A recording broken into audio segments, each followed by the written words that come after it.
Well, hello, everyone, and welcome to the inaugural Philippine Social Science Seminar Series, or PhilS4S. PhilS4S is sponsored by the Sydney Southeast Asia Center, the University of the Philippines Diliman, Humboldt University Berlin, and SOAS at the University of London. This is an exciting new series that brings together social science experts from across the globe to discuss pressing issues facing the Philippines. My name is Noah Terrio, and I'm an assistant professor of anthropology at Carnegie Mellon University here in Pittsburgh. And I'm honored to serve as your host for this inaugural seminar, which I heard we had something like 500 registrants for, which is amazing. It's great to see the enthusiasm. And I'm not surprised because of who we are featuring in this seminar. So on behalf of the organizers, I'm delighted to introduce our esteemed speaker, Professor Caroline Hau of Kyoto University. Dr. Hau is an influential scholar of Philippine literary history, nationalism, and cultural production, whose work bridges the social sciences and the humanities. Her achievements include numerous influential publications, including a 2014 book titled The Chinese Question, Ethnicity, Nation, and Region in and Beyond the Philippines, as well as numerous prestigious awards, most recently the Grant Goodman Prize for Outstanding Contributions to Philippine Historical Studies from the Association for Asian Studies. Today, Dr. Hau will present an overview of her new article on the Afterlives of María Clara, which was published in Humanities Diliman and was pre-circulated also for this event. A fascinating read.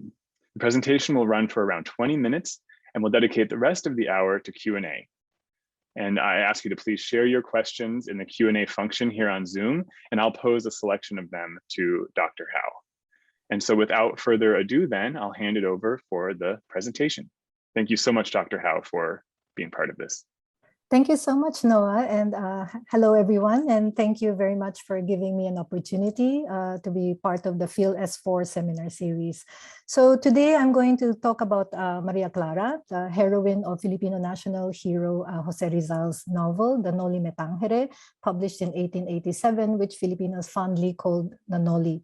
Along with its sequel, El Filibusterismo, published in 1891, the Noli has had a pretty outsized influence on Philippine history, culture and the arts, political thought, and contemporary affairs. So why María Clara? Well, she's arguably the most memorable literary character in the Philippines and across the Filipino diaspora. And certainly she's one of the few characters that has had a remarkably long and fascinating afterlife, or I would say afterlives. Literary critics like Amanda Anderson, Toril Moy, and Rita Felsky have talked about how literary characters can become objects of identification, sources of emotional response, and agents of moral vision and behavior. And María Clara certainly fits the bill. And likewise, she's also interesting because she has become a kind of lightning rod for debates on the history and evolving status, role, and behavior of women, and the continuing oppression of women in Philippine society. So just briefly, I'd like to point out three notable features of María Clara's characterization and role in the novel that I think readers should keep in mind. Number one is that she's actually the main plot driver, or what I would call the fulcrum of the Noli, tángere. This means that major characters are brought into relationship with each other through her. So, for example, her fiancé, Crisostomo Ibarra, actually gives her the gift of a schoolhouse, as part of his, engagement to her. Now, we also learned that her real father, her biological father, Padre Damaso, is so opposed to her, engagement to Ibarra, mainly out of love and concern for her, because he knows that if she marries Ibarra, who is known for his reformist stance, he would be doomed to persecution and María Clara would be doomed to unhappiness. Now, it is out of lust for her that the Padre Salvi stages a fake kind of rebellion that implicates Ibarra, and using as quote-unquote proof the letter that Ibarra had written to María Clara, that María Clara had exchanged for letters that Padre Salvi had found that actually showed that Padre Damaso and her mother actually had a kind of a love affair, or some people say it was rape. Now, it's out of a desire to please her that the other protagonist, named Elias, actually jumps into the lake to catch a crocodile simply because she said, well, I've never seen a crocodile before. And this actually initiates the chain of events that connects him to Ibarra and then leads him to discover the truth about the Ibarra's family's role in Elias' family misfortune. So Ibarra is actually jailed, and then as a result of this false rebellion staged by Padre Salvi, but he's able to escape abroad with the help of Elias, who takes the bullet for him. But Maria Clara, receiving reports that he had died in the course of his attempted escape, she enters the nunnery. So then in the sequel, after 13 years abroad and under the guise of the jewel merchant Simun, Ibarra returns, this time to plan a real revolution, with the main intention of actually breaking open the doors of the nunnery to rescue her. So in fact, you can see that the Noli is a kind of female, you can read it as a kind of female Bildungsroman, which focuses on the coming of age of Maria Clara and her transformation from almost childlike innocent to a tragic heroine. Now, the second feature I'd like to emphasize is that the novel makes quite a bit of the fact that Maria Clara regularly invites interpretation and commentary. So you have the narrator comparing her to a deity, a phantasm, a sister of Cain, and then other characters regularly compare her to the Virgin Mary, and Ibarra sees her as a kind of poetic incarnation of the Philippines. So given that, Maria Clara performs this kind of symbolic labor in the novel, this naturally raises the question of, well, representation. So how indeed can she represent the Philippines, or how indeed can she represent the sort of ideal woman? And I would argue that, Maria Clara is kind of haunted by a double failure of representation. So the failure to represent Filipinas, the country, and the failure to represent Filipinas, the women. So now the third feature I want to point out is that along with other female characters, Maria Clara serves as a kind of foil against which male patriotism is defined. Now, male patriotism in the novel is premised on self-sacrifice and on the renunciation, whether voluntarily or otherwise, of all claims to domestic and marital happiness. Now, at the same time, female suffering and oppression are actually crucial tropes and rallying issues of anti-colonial discourse and practice. In fact, friar sexual predation of women and the cruel treatment of relatives who oppose this practice are actually cited as two of the main reasons that the revolutionary organization, the Katipunan, gives in their founding documents, arguing for the separation of the Philippines and Spain. So now let me turn to the critical and popular reception of Maria Clara over the past 14 decades. Now you see here a very marked tendency in this reception of Maria Clara to revolve around or focus on the issue of her exemplariness. Now you can see this in one of the earliest character studies of Maria Clara in a letter written by Rizal's friend, Antonio Regidor, to the author. No? In the first sentence, you see that she's held up as a kind of sublime exemplar, a model or paragon of values like pure love and filial piety, gratitude and sacrifice, to which others ought to aspire. But by the second and third sentences in blue, you can see that she's just one example among the many victims of what he calls the religious colonial concupiscence. And each one of these victims has their own story to tell. So you can see these two modes of exemplarity, one sort of vertical that goes from one to many, and the other is horizontal that goes from one of many, but without sacrificing the singularity of each example. You can see how these two modes of exemplarity play out in subsequent debates about Maria Clara, even as people come to question whether she can or should be an exemplar at all. Now, debating Maria Clara's character has become something of a national pastime. And the scholar Mina Roses has shown how in the campaign leading up to the legalization of women's suffrage in September 1937, the largely middle class and elite suffragists defined themselves as well-educated, enlightened, civic-minded, and modern women, as against Maria Clara, whom they viewed as cloistered, frail, and fragile, and needing to be taken care of. Now, in part, they adopted this anti-Maria Clara stance because the anti-suffragists, mainly men, invoked a kind of, stereotype of Maria Clara as a kind of model of quote-unquote traditional feminine values. And then there's the famous debate involving the prominent belletrists, Salvador Lopez, Carmen Guerrero Nakpil, and Nick Joaquin. So on the one hand, there's Lopez, who thinks that Maria Clara lacks interior strength, has a weak character, and is actually downright treacherous. And then you have Nakpil, who thinks that Maria Clara is, and I'll quote, insufferably soggy and affected, silly, coy, sentimental, and unable to respond to the patriotic needs of the hour.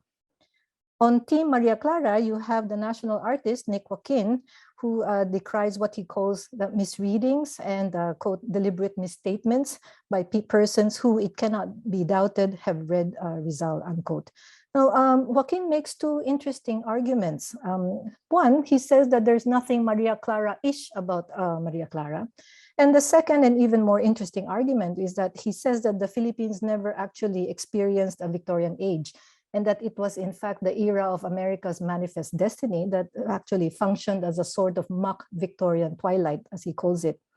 Now, indeed, if we look at the Morris of the 19th century, we see that non-church registered marriages, illegitimate births, single parenthood, women as heads of households and active participants in the economy, sexual liaisons with priests, even prostitutions, well, these were not only commonplace, but they were not necessarily stigmatized.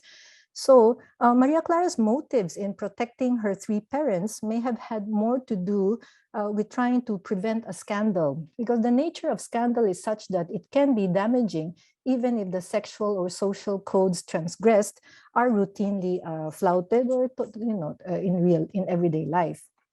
So by the late 1960s and early 70s, you see militant women's organizations like Makibaka holding up placards saying that Maria Clara is passé or obsolete. And as Mina Roses has also pointed out, this is because feminists were trying to expand the pantheon of female role models to include not only women warriors who were fought and were active in the various revolutionary movements, but later on to expand this pantheon of role models to include survivors of domestic violence, trafficking, partner infidelity, and other forms of exploitation. So in other words, feminists found the gendered tropes of female vulnerability and victimhood pretty constricting and limiting. But as we will see, the issue of women's oppression continues to be very important. So perhaps there is something to be said about the fact that the disempowerment of women may be rooted in their shared vulnerability as women. So the Noli is at pains to point out that Maria Clara's class and racial privileges do not protect her from sexual assault.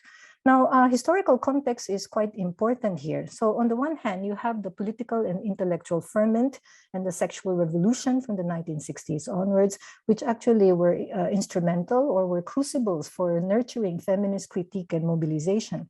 But on the other hand, you have periodic political and economic crisis, the rampant commercialization of sexuality through sex tourism and the sex industry that grew up around the US military bases, and the kind of persistence of gendered and sexual violence, including rape and torture by the Philippine military, prison, and police authorities. So all of this continue to complicate the issue of female agency and empowerment. Now, this brings me to a debate in Philippine jurisprudence over the so-called Maria Clara or woman's honor legal doctrine. Now, we recall that in the novel, Maria Clara's attempts to report and denounce her sexual assault by Padre Salvi are met with gaslighting, by the church. So the debate in jurisprudence is basically a debate about how to adjudicate testimonies in rape cases and trials. Now, the so-called woman's honor doctrine in 1960 based the credibility of a woman's testimony at a rape trial on the fact that women would naturally tell the truth about their rape because they had, quote, the natural instinct to protect their honor. Now, on the face of it, this doctrine is the exact opposite of the notorious Hale instruction used in English and American courts, which holds that rape is, quote, an accusation easily to be made, hard to be proved, and harder yet to be defended by the party accused, unquote.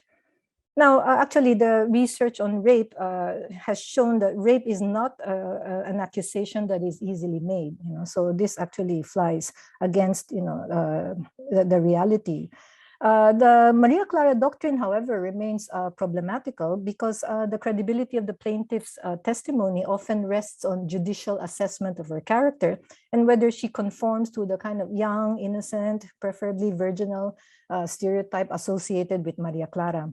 So 58 years later, in 2018, the Supreme Court stated that, quote, the Maria Clara stereotype of a demure and reserved Filipino woman, quote, unquote, was outdated, and that, quote, we should stay away from this mindset and accept the realities of a woman's dynamic role in society today, unquote. And yet legal experts like Santa Maria and Balisong and the Progressive Women's Organization, Gabriela, actually argue against ditching the Maria Clara doctrine altogether. Well, they recognize the diversity of women and their experiences, and they also argue for ditching the stereotype model of the ideal woman associated with Maria Clara. But they nonetheless actually call for refounding the Maria Clara doctrine by basically universalizing its exemplarity. So that means applying the legal doctrine, quote, equally to all victims, regardless of age, level of maturity, and sophistication, unquote. And if I may add, regardless of race, class, gender, and sexual orientation. So meantime, Maria Clara continues to acquire new character traits in her modern day incarnations and circulation. So I have a series of slides and I'll just quickly take you through all of them without too much discussion because pictures speak 1,000 words. So here you have, for example, the translation of the Noli tángere, not only into Philippine and other Philippine languages, but into English and certain number of European languages and Asian languages, including Indonesian and Thai. Then you have the fact that the Noli tángere is required readings. This is actually, illustration from a textbook that I used when I was in grade 5. This is from the Noli tángere for young readers. And for the eagle-eyed people here, you'll notice that Ibarra actually is made to look like Rizal, just like, Maria Clara is often made to look like Leonor Rivera, Rizal's, real-life ex-girlfriend. And then you have the adaptations. The earliest screen adaptation was in 1915. But you have 2 other films and television miniseries. I think there's some poetic justice in the fact that the actor who played Maria Clara in the TV miniseries herself went on to become not only a nun, but a very famous environmentalist and feminist. Proof that now we can have it all. And then you have these graphic novels. And then you have musical, opera, play, ballet, and there's a kind of suite of folk dances named after her. And then you have these kind of temporalizing strategies where she's made to signify the Hispanic past and Filipino cultural heritage. So you have monuments, museums, and in Hawaii, a kind of annual ball organized by a civic organization. You have stamps. So 2 of them are feature the works of national artists for the visual arts and national artists for music. And then you have places, so she has restaurant, resort. My favorite is this street in Sampaloc, Manila, where Maria Clara Street intersects with Crisostomo Street. And then you have all these kind of commodifications of Maria Clara. So her name is attached to all these, goodies, like such as an anti-COVID mask, jewelry, bags. Then you have the, 19th century, actually the costume from the 1880s called the traje de mestiza is now known as the Maria Clara gown. And then you have a wooden chess set, a Barbie doll, and even a kind of beauty pageant catwalk. And then here are, of course, the usual goods like underarm whitening cream, lipstick, and the Kotex even organized a campaign called the Reinvented Maria Clara Movement. And then you have spiced vinegar, and their slogan is, mababaliw ka sa sarap, you'll go crazy over the great taste.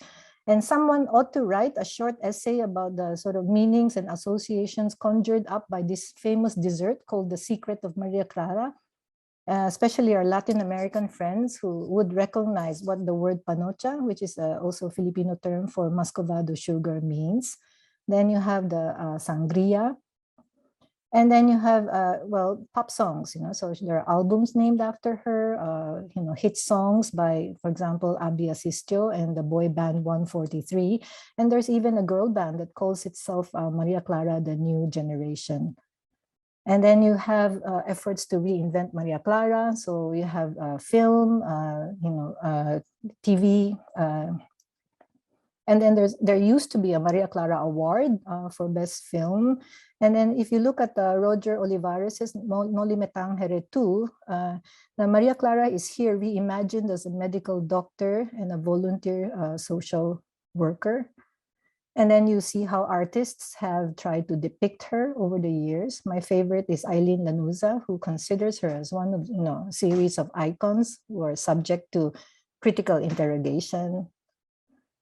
And there's sculpture by Dominic Rubio and 3D art by Enrico Palma.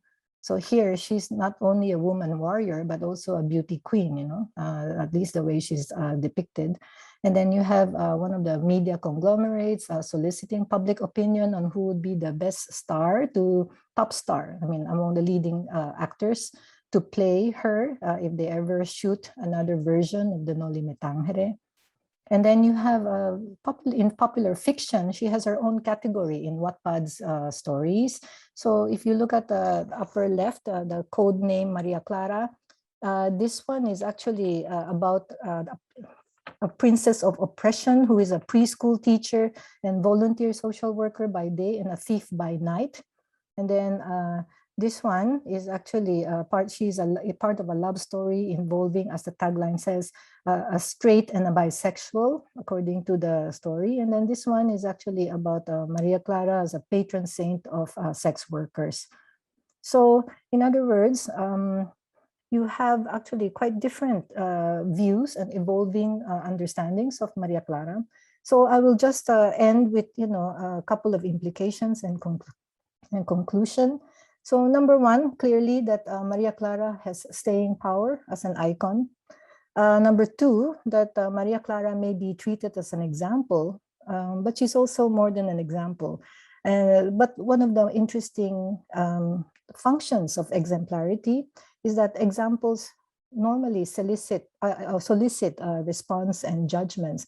And in so doing, this provides grounds for people to engage in debate, and not only that, but perhaps works through an ethics of response, if not an ethics of responsibility.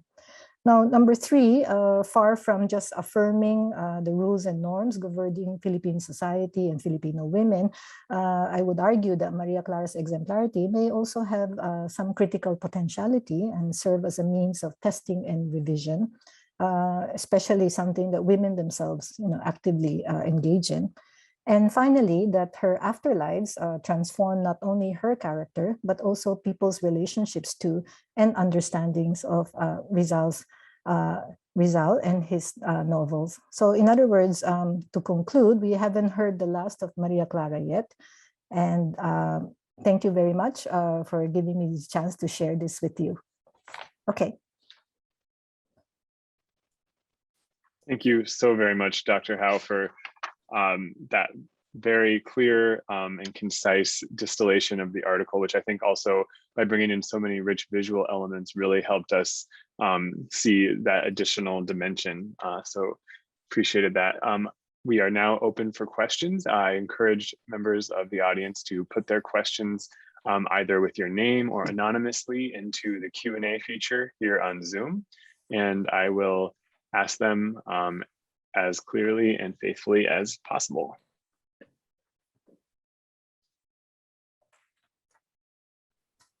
I hope I didn't go over time, and I was a bit nervous about it. No, you were a little under. Okay.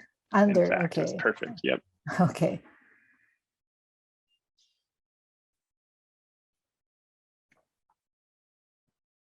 So perhaps while we give folks a minute to digest and reflect and think of questions, I could pose one for you. I was interested, I think, in many things in this, but one of the things that stood out to me was the sort of, to draw on a concept from feminist research, in particular Kimberly Crenshaw's concept of intersectionality, the sort of intersectional nature of Maria Clara, who is a character in a personage who is, you know, gendered, classed, but also raced in interesting ways.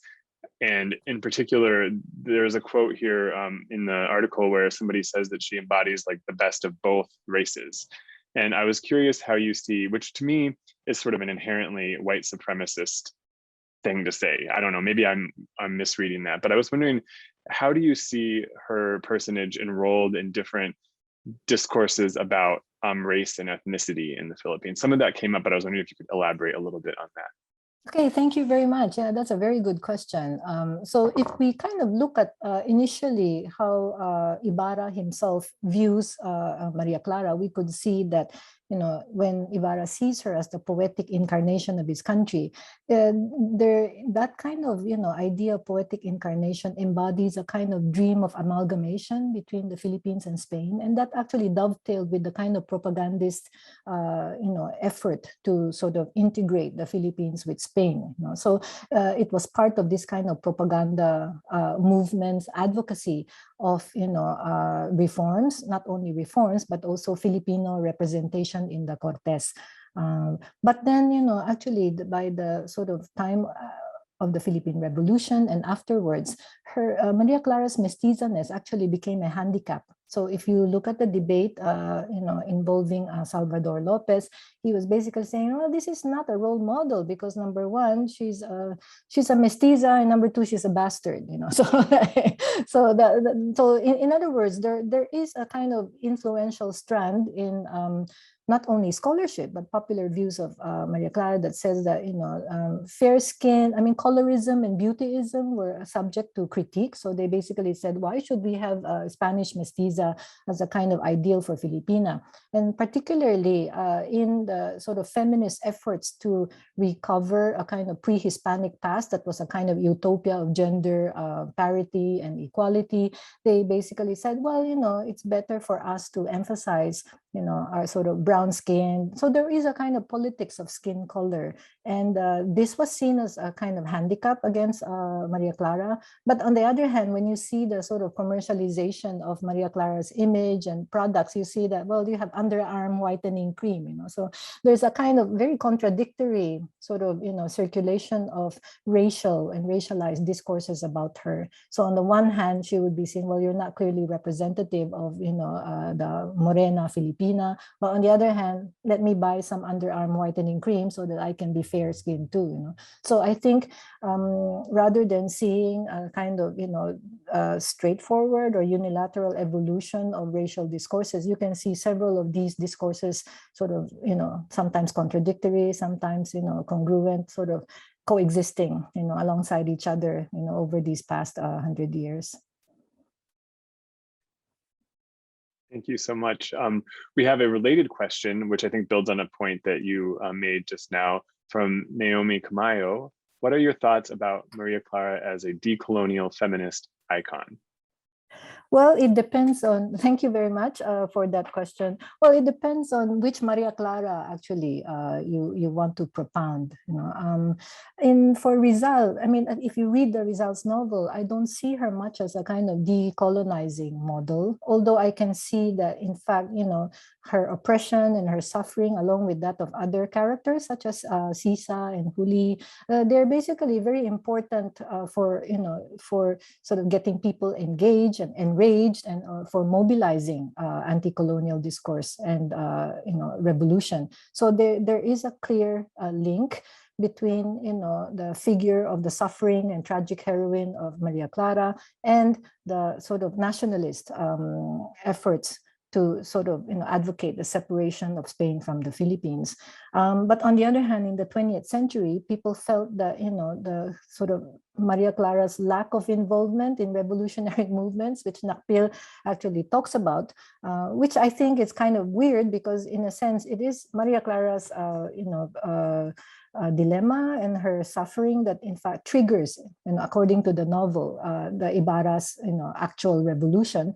But this also was taken against her And therefore, there were efforts to promote sort of, women warriors, from the Philippine Revolution up to the 1960s and 70s.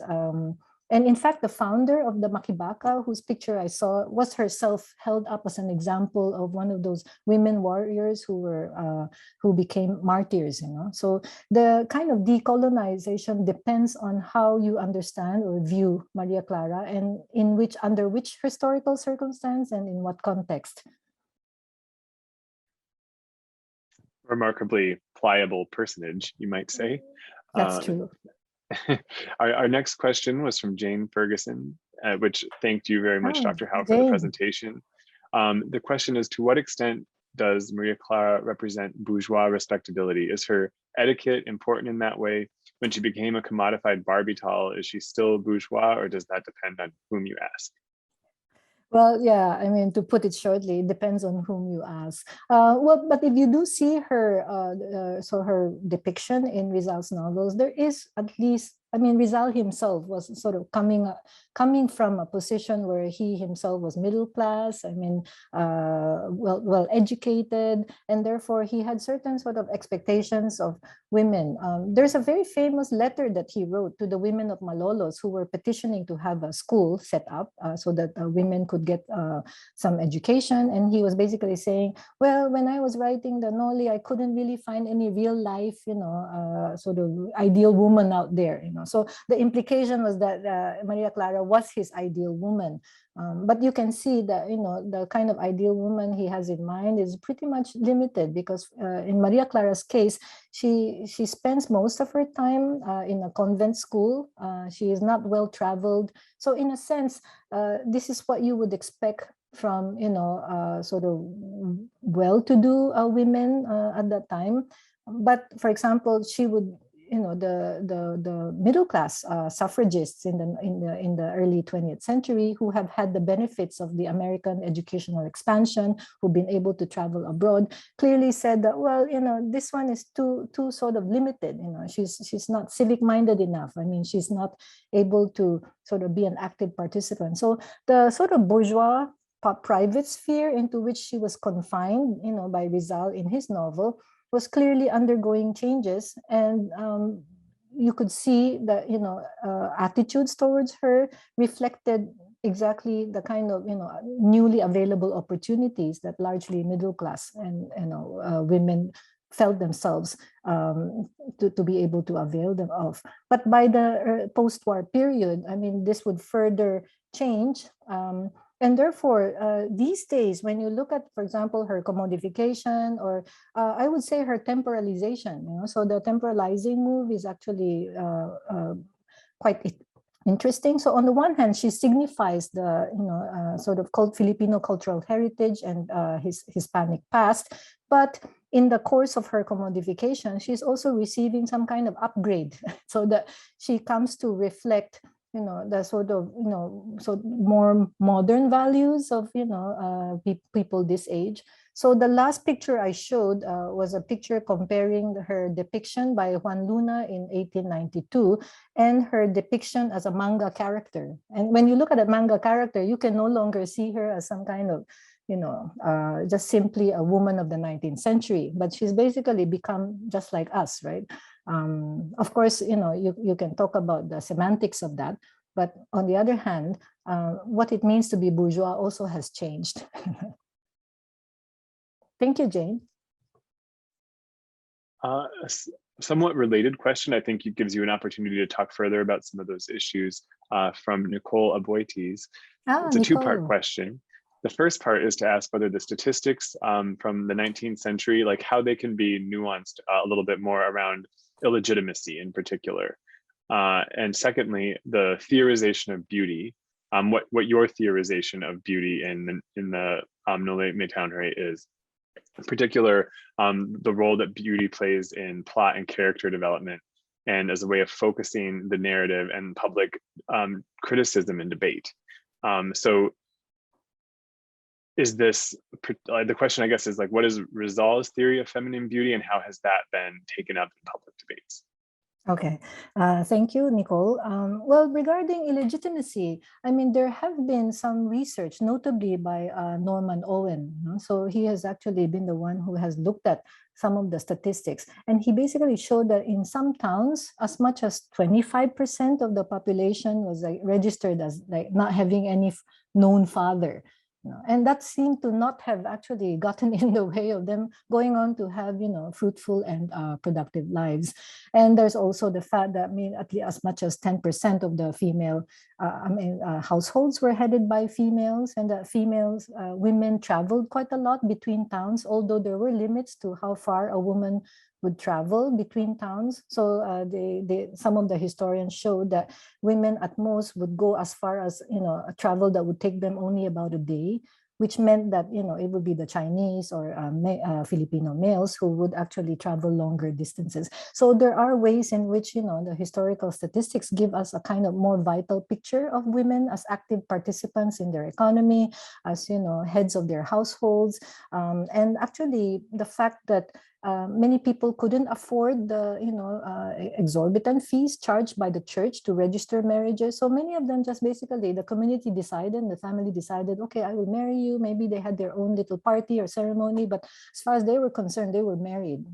But in the church's eyes, would not be registered as married, right? So the kind of on the ground, reality. The other striking thing was that about prostitution, and this is from Greg Bankoff's research. He basically showed that prostitutes did not have problems getting married later on.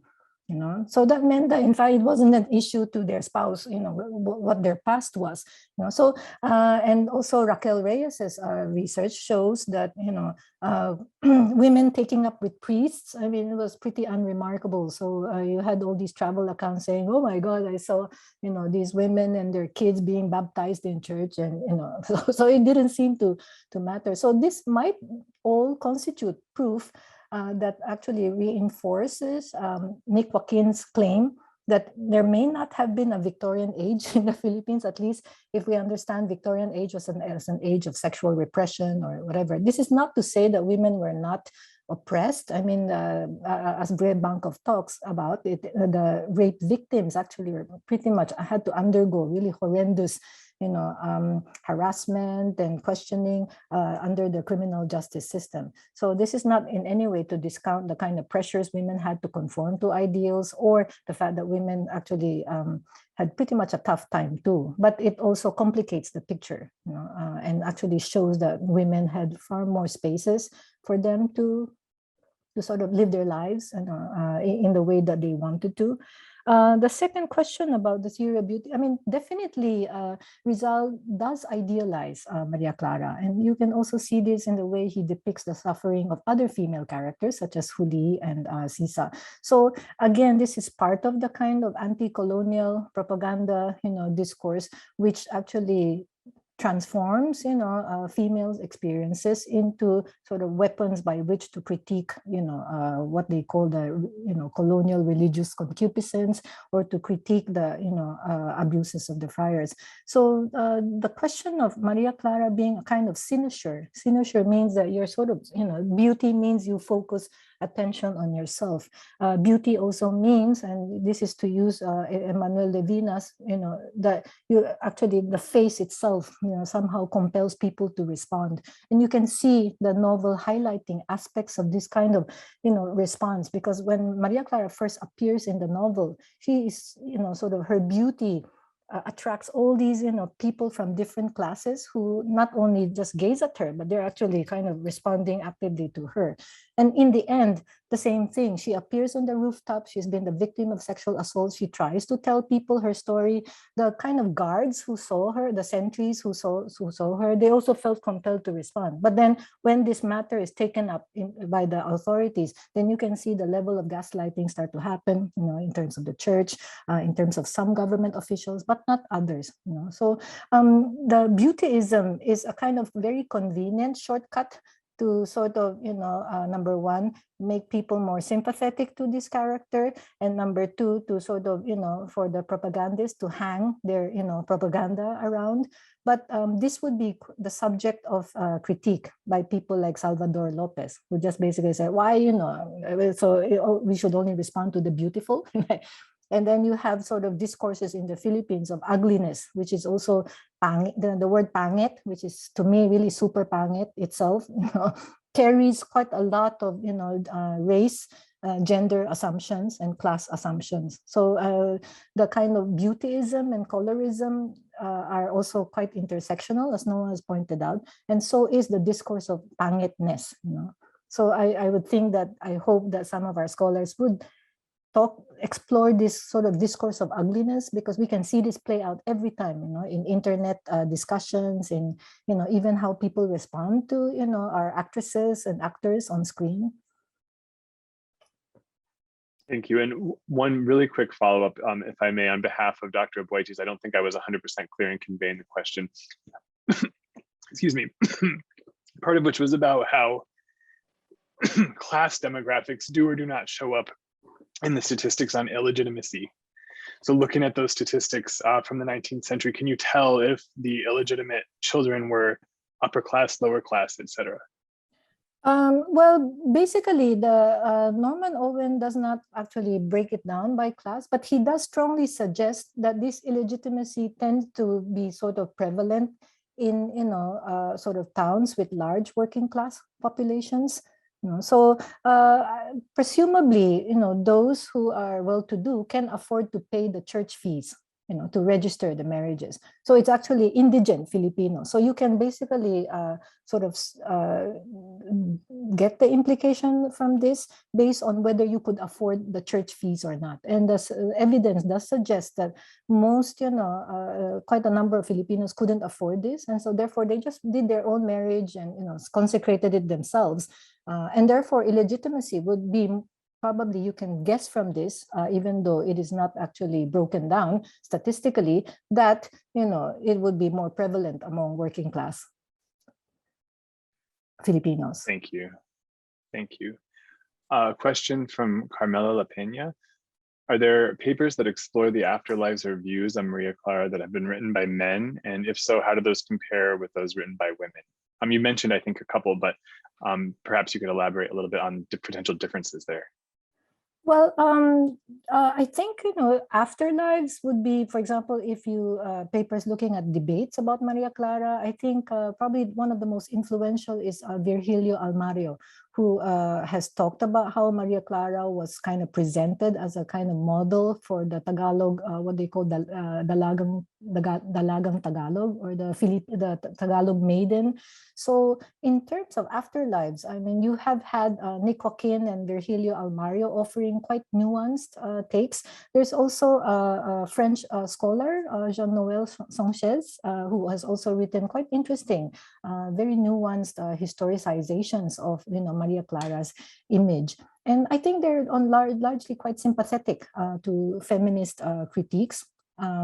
So I would say that there isn't any gender-based, difference, because some of the most anti-Maria Clara discourses come from in women themselves, and this is not just, in relation to the militant female organizations, but even these days, you can see, for example, in Teen Magazine or some of these popular magazines, that many of them are taking up the kind of, trope that Maria Clara is outdated, quite frequently, So what's interesting is that Nick Joaquin felt compelled to respond and, defend Maria Clara over like a quarter of a century. So that meant that this actually nagged him or niggled him.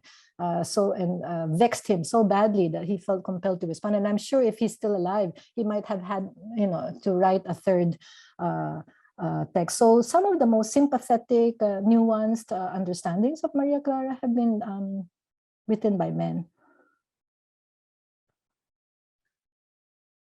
A question now from Christopher Pachon from the National Historical Commission of the Philippines. Amid the misogynistic remarks under the current dispensation in the Philippines, do you think Maria Clara as a stereotype and a literary character, including all those different versions of her, still hold sway in the feminist movement in the country today? And do you see some potential in the Maria Clara narrative as an aid in women's rights in the Philippines today? Well, yeah, thank you, sir, for this very important question. In fact, this jurisprudence debate on the women's honor question is quite interesting because you see that a lot of feminists do sort of think that it's time to go beyond the kind of stereotype of Maria Clara as the ideal woman. But for example, when it comes to rape jurisprudence, I have talked about how a number of them, including Gabriela, have actually argued in favor of universalizing Maria Clara's exemplarity by applying the rape doctrine equally, the legal doctrine equally to people, regardless of whether they're women or not, whether whatever the sexual history of the women. And so this is in line with a very important change in Philippine legislation with the 1997, anti-rape law, which basically said that, rape is no longer a crime against property or male property. It's not a crime against, honor or family honor. This is really a crime against person, and it is also a public crime. So it's a crime against society. And that basically means that even if the victim, somebody can file a case on behalf of the victim, and even if the victim does not pursue the case, the state will do so. So this, the sort of changes in Philippine legislation has actually made it quite imperative to re-examine the Maria Clara doctrine, ditching the sort of, more sort of the idea, sort of stereotypes of Maria Clara, but in favor of actually a kind of stronger version of Maria Clara. In fact, Gabriela pointedly criticizes the Rodrigo Duterte, propensity for using rape as a, joke. And there are people like Maggie de la Riva, herself a rape survivor, who have been quite critical of Duterte's attempt to, pass a bill, which is now languishing in the Senate, I believe, that, removes rape from the list of heinous crimes. And now for him, he's overwhelmingly focused on drugs, so this is his part of his war against drugs. So I think certain feminists have been quite dismissive of Maria Clara. But other, feminists, I think, also see that, there is still a need to use the Maria Clara sort of precedent to think about, the continuing oppression of women. So what's striking is that at the same time you can reject her, you can also, sort of recover or recuperate Maria Clara for more progressive purposes. And so I think among legal scholars and Gabriela, they're not in favor of ditching the Maria Clara doctrine altogether. A question now from Patricio Abinales, Jojo. who says, it's great to hear from you again, Carol. And the question, my sense is that very few families name their daughters Maria Clara, as in both Maria and Clara together. They use either or, but not both. Is there an explanation behind this popular reticence? Well, I don't know what is the what are the statistics on, whether anybody is called Maria Clara. So yeah, maybe Maria is, normally used, as a kind of baptismal name. So people who are baptized, women who are baptized as kids, I mean, they take on the word Maria. So it's maybe the Clara that, is not so popular. I think maybe baby or sweetie is more popular these days, right? So I mean, names come and go. But definitely, if you look at the world of commodities, the world of popular debate and imagination, Maria Clara retains its resonance, probably because it, as a literary character, she's there. So it's maybe people don't normally name their kids after literary characters these days, but it doesn't mean that, her name is not ubiquitous. And maybe it's so ubiquitous that you want to have a more special name. I don't know, Jojo, whether I answered your question, but yeah, it's something to think about. A question from Veronica Alporja. What do you think influenced Rizal's writing of Maria Clara, that character, more? The context of the 19th century Philippines itself, or the Victorian literary tradition, as distinguished by Joaquin? Well, my guess is, Rizal read far more German texts than English texts. For example, in the Noli, he cites a passage from Shakespeare And then Ferdinand Blumentritt had to tell him, you know, this is not really by Shakespeare because it doesn't appear in the English version. It's actually in, you know, Schiller's, you know, German language adaptation. So my guess is probably the sort of more, the sort of strain of literary influence would be far more German romantic. You know, so you can see this kind of romanticism in the depiction of Maria Clara. But secondly, for example, and this is in my essay, the sort of germ for the depiction of Maria Clara's sexual assault in the nunnery actually comes from, you know, propagandist pamphlets written by Rizal's friends. You know, so in a sense, Rizal is in a kind of conversation with his own fellow propagandists. At the same time that they're also weaponizing this conversation as a means to critique, you know, their Spanish enemies and appeal to their Spanish allies. You know, so there's a sense in which Rizal was using propaganda materials. And here, the propaganda material we're talking about is a pamphlet written by, you know, a bunch of his friends. I mean, some people debate who actually wrote it, but there is no question that they actually seized upon a real life incident involving a nun who had been mentally ill and had been subject to a lot of penance, so beatings, and was apparently, you know, neglected medically. But then they used this kernel of a real life incident and then turn it into this horrible story of how, you know, there's nuns who got pregnant, were assaulted by priests and gave birth, and all the babies were killed and buried. And what's interesting is that Victor Torres, who has written about this, shows that in fact these stories started to take a life of their own. So even now, the monastery of Saint Clare attracts all these rumors that, you know, there are like buried infants, you know, in their premises. You know, so this is one example of how basically life, you know, can take on stories take on lives of their own. You know, so I don't know if this answers your question, but, you know, it basically shows you how people take stories and run with them according to their own agenda. And so I don't know if this answers the question or not. I think it does. So we have an anonymous question now, referring to a lecture by Dr. June Cruz Reyes entitled Kailan Naging Rizal si Rizal, where he mentioned that Jose Rizal specifically illustrated his women characters in Noli as crazy, Baliu, mentioning Maria Clara became crazy because of love to show its political agenda and his annoyance also. And so what are your thoughts about this particular take? Well, I for one would, you know, have a different reading of Maria Clara. You know, I don't think that she was crazy at all. You know, what I think was that she might have been a victim of sexual assault and had really bad distress, and then she actually, you know, sort of had at most a kind of nervous breakdown. But I wouldn't say that she went crazy because there's no other indication before or afterwards that, you know, she was insane. So the construction of Maria Clara as crazy is itself an artifact of the kinds of interpretations that had been ascribed to Maria Clara by people in the Noli, so in the text itself, and by critics, you know, who have subsequently thought about it and said, well, maybe she is a crazy woman, right? So I think the sort of madness and civilization debate when it comes to gender needs to be more, to be interrogated better, because I think, personally speaking, and this is just my interpretation, I don't think that, you know, Maria Clara was crazy. I mean, emotional distress, yes, possibly a nervous breakdown. And certainly the propaganda pamphlets made much of the fact that the real life model for Maria Clara, the Pepita Estrada, herself seemed to have had some form of mental illness.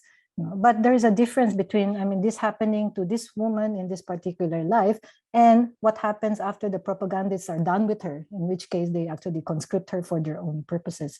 So I think June Cruz Reyes is correct to say that, you know, maybe there's a kind of sort of making Maria Clara mad as one of the textual strategies. But this can be contested by other interpretations, which show that, in fact, the very act of ascribing madness to her is itself part of what the text is trying to suggest. Thank you. Another anonymous question, saying that they didn't read the paper, so it's possible that you address this there, and if so, maybe you could refer us to that. But if not, the question is about whether there are similar or other similar characters in novels from other parts of Southeast Asia or Western novels in the same period. Does Maria other similar in what characters sense? to Maria Clara? Similar characters. Well, practically quite a lot of Victorian novels would be. That's why I think there was a question about whether Victorian novels would be kind of inspiration for Rizal. I can't think of any sort of direct one, because I think in this case probably we could argue this about Simun more, that perhaps there might be literary precedents for the depiction of Ibarra when he becomes the anarchist Simun, as Ben Anderson has talked about. You could actually trace some of these sort of characterizations of Simun back to, for example, Russian nihilist novels like Turgenev or Chernyshevsky or something. But for Maria Clara, I think it is more a kind of indebted to the sort of Filipino tradition of depicting the Dalagang Filipino, which is what Virgilio Almario talks about.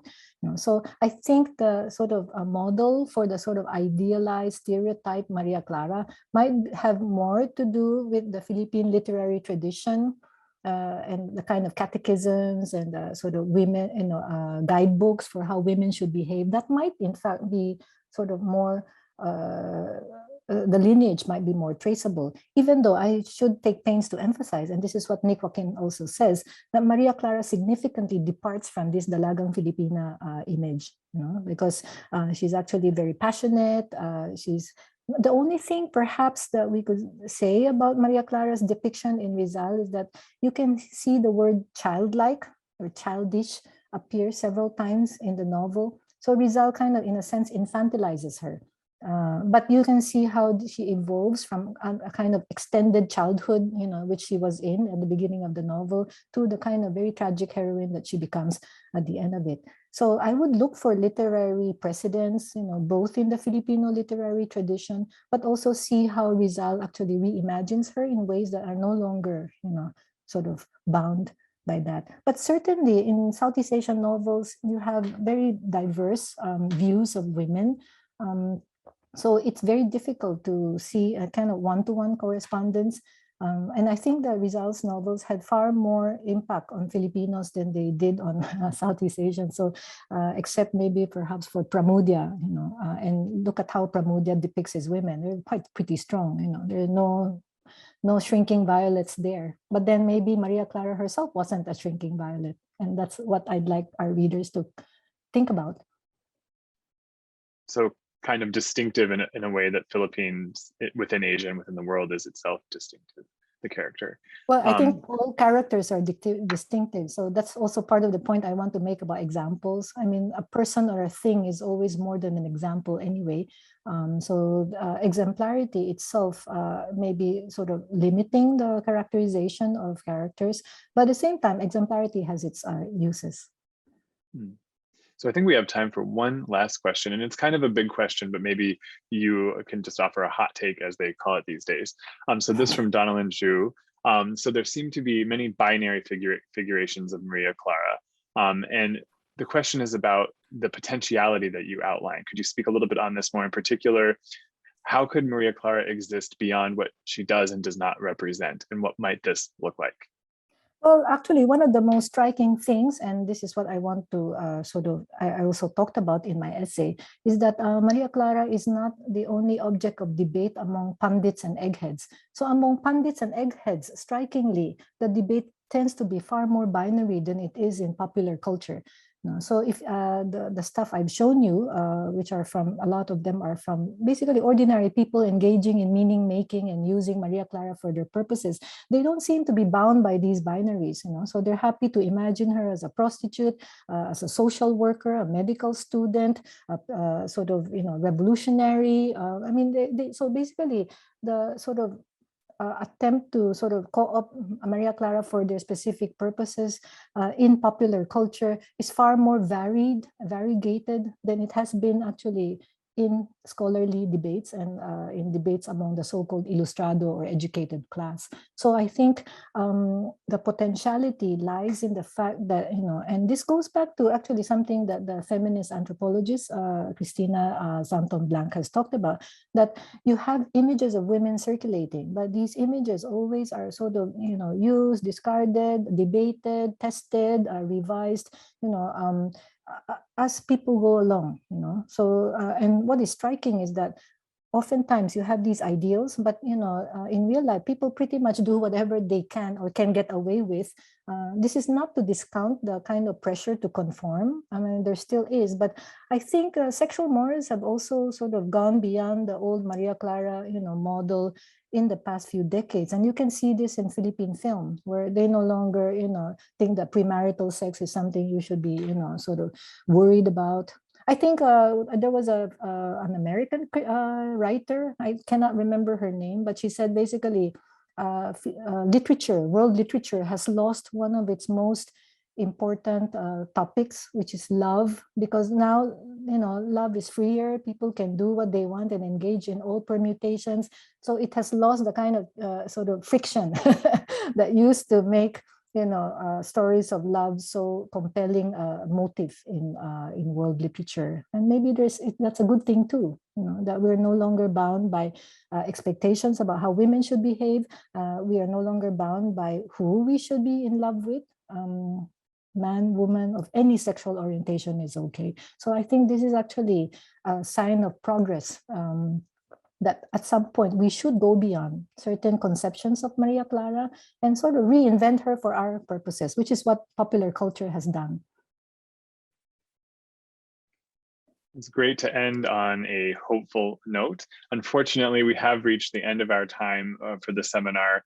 So I'd like to thank the sponsors again, especially the Sydney Southeast Asia Center and the University of the Philippines, Diliman, for making this inaugural PhilS4 event possible.